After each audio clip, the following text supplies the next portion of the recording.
الرجيم بسم الله الرحمن الرحيم إني لكم رسول أمين فاتقوا الله وأطيعون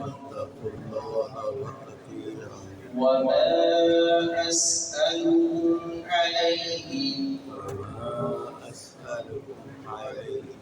من أجر إن أجري إلا على رب العالمين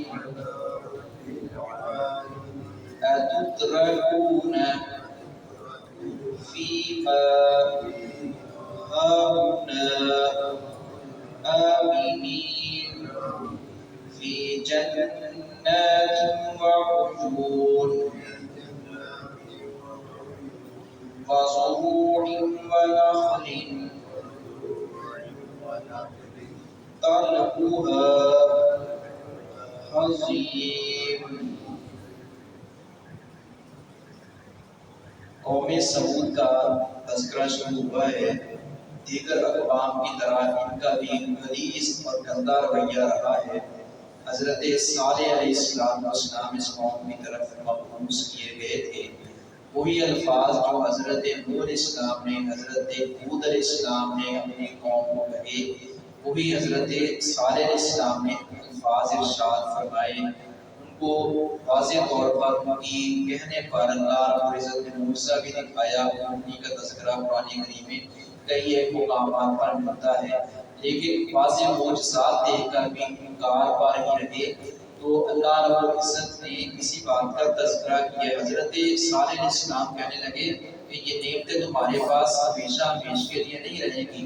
جس پروردگار نے یہ نعمتیں دی ہیں، جس نے تمہیں پیدا کیا ہے، جو کارساز ہے، وہ کسی بھی وقت واپس تم سے لے سکتا ہے، چھین سکتا ہے۔ تم ایسے امن میں نہیں رہ سکتے، یہ دنیا کی زندگی ختم ہو جائے گی۔ میرا اجر اللہ رب العزت کے پاس ہے، میں تو امین ہوں، امانت دار ہوں، میں اللہ کا پیغام تمہارے تک منتقل کر رہا ہوں۔ انی بلا شبہ میں لکم تمہارے لیے رسول امین، رسول ہوں امانت دار۔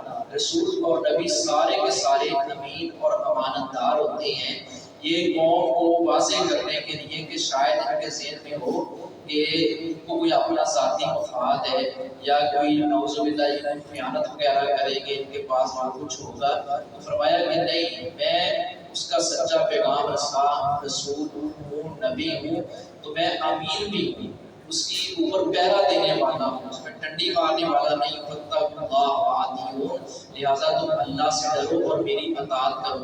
وما اسألکم علیہ من اجر، اور میں تم سے نہیں مانگتا اس پر کوئی اجر۔ یہ جو دعوت و تبلیغ تمہیں میں کر رہا ہوں، دے رہا ہوں، اس پر تم سے کوئی میں اجر طلب نہیں کر رہا۔ ان اجری الا علی رب العالمین، نہیں ہے میرا اجر مگر پروردگار جہانوں کا پروردگار ہے، اسی کے ذمہ ہے۔ اتترکون، یا تمہیں چھوڑ دیا جائے گا، فیما ہاہنا آمنین، ان چیزوں میں جو جمع ہیں، یا تمہیں امن سے چھوڑ دیا جائے گا کہ یہ ہم مستقل پہنچے، مارو عیش و عشرت کی زندگی گزارو، ایسا نہیں ہے۔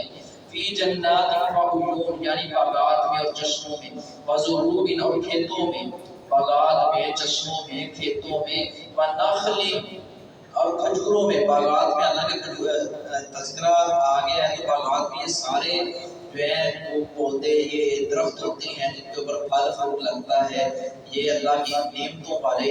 تو کھجور کا الگ سے تذکرہ کیا گیا ہے، کیونکہ کھجور کی ایک اہمیت الگ سے ہے، اور کھجور عرب میں زیادہ پائی جاتی تھی، تو اللہ رب العزت نے الگ سے تذکرہ کیا ہے۔ کھیتوں اور باغات کے علاوہ ونخل، اور کھجوروں میں، طلعھا، جن کے گوشے حسین، نرم و نازک اور ملائم ہیں، وما علیہ